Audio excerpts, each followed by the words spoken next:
I'm a surgeon scientist. I'm sponsored through a fellowship from the Cancer Research UK and the Royal College of Surgeons, and this enables me to divide my time between looking after patients and the surgical treatment of those with kidney cancer at Addenbrooke Hospital, and the rest of my time I spend at the Sanger Institute, where I'm principally looking at understanding how kidney cancers initiate, grow and eventually evade treatment.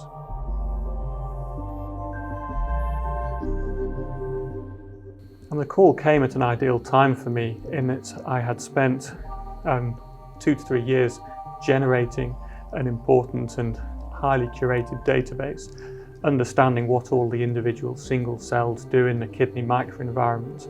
But due to the complexity of the data, I was keen that we could draw out all of the most important biological findings. I had no experience really in artificial intelligence and machine learning, and I thought those techniques might be ideal in order to draw out and extract the most amount of information from this exciting data set.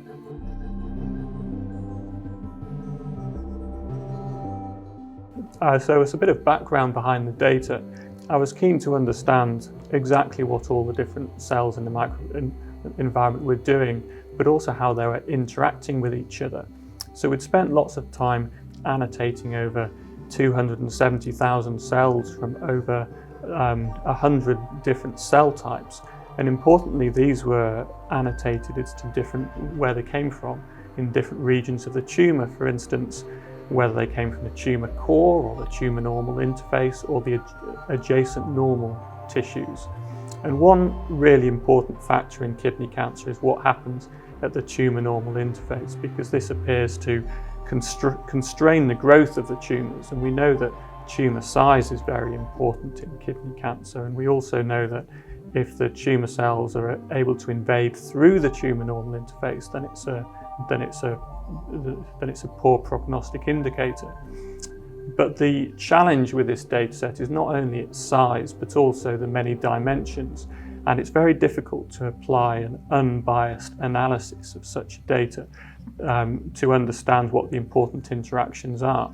And therefore, the best approaches are often with artificial intelligence and machine learning. So that really was our first broad question: what are the important interactions that are driving tumour growth?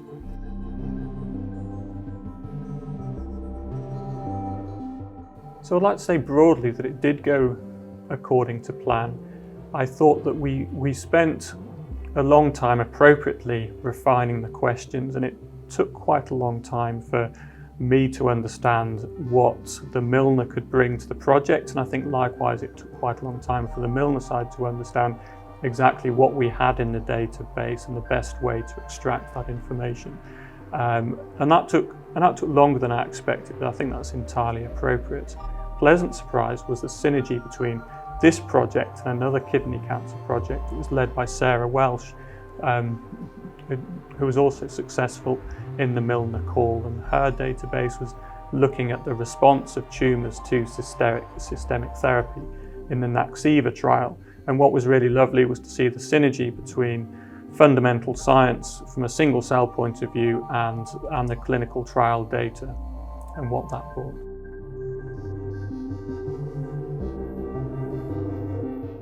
I've been interested in deciphering how tumours initiate and evolve for quite some time.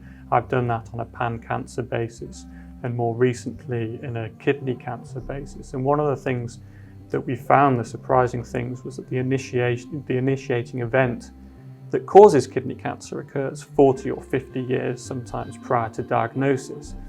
And we're getting a much better idea as to what happens to the cancer cells over time, but we have a much poorer understanding of how the microenvironment changes over time. So this project, understanding the interactions between the environment, provides this missing piece in the overall picture. I'm strongly drawn to curiosity-driven science. I want to understand the fundamental reasons why these tumour grows. But I'm motivated to help the patients in the clinic, and it's collaborations such as these that allows us to extract the most important clinical findings.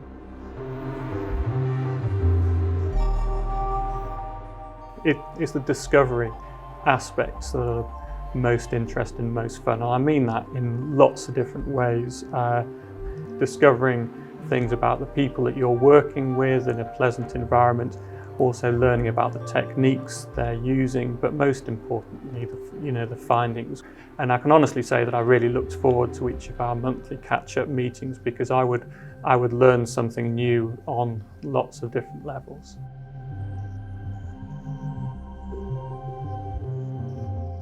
So I'd advise them to start early and to get their ideas down early, but also to talk to as many different people as possible.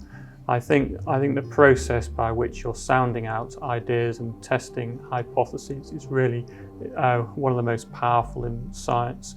And if you can use the call as an opportunity to do that at an early stage, not only with colleagues and people you already work with, but also with the Milner Institute, and say, we're thinking of exploring this, would it be helpful to have an early meeting, or to find out what sort of ways that we can help each other?